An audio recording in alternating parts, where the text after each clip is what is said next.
Because of the wildfires, I've been frozen. How am I supposed to show up for myself as a content creator for my business in this time? This is something that so many people grapple with.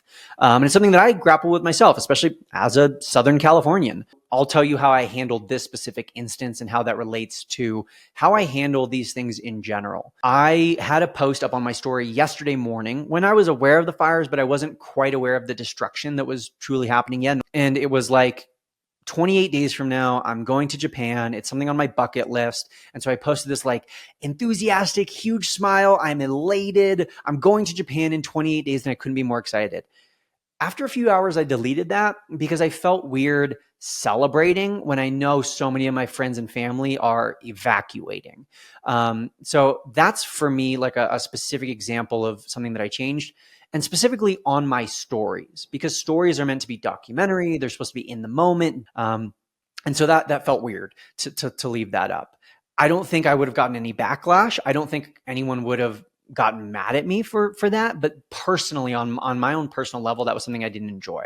In terms of my feed, I know that 99.9% of my followers are not from Southern California. And as sad as this is to say, a lot of my followers don't even care about the fires going on right now. And so at the end of the day, I know that my niche, and I've been very clear with how I show up on my Instagram feed, it is 95% Instagram growth tips.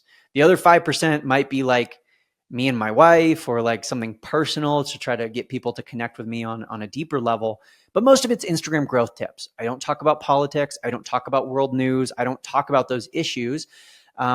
And even saying this is controversial because some people absolutely believe that silence is violence. Some people believe that as an influencer, it is my duty, my responsibility to comment on these things.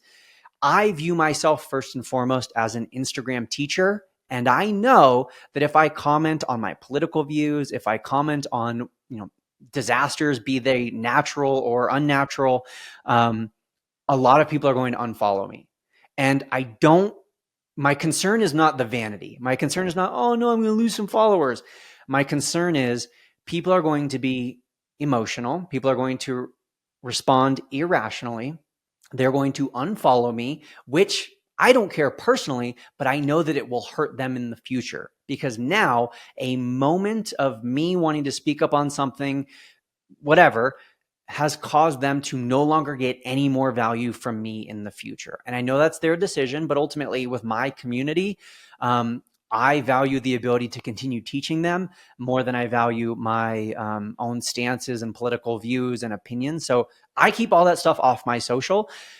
But the long and short of this is it's up to each individual. Like, what hills are you willing to die on? What is that important to you? How do you want to use your own platform and influence?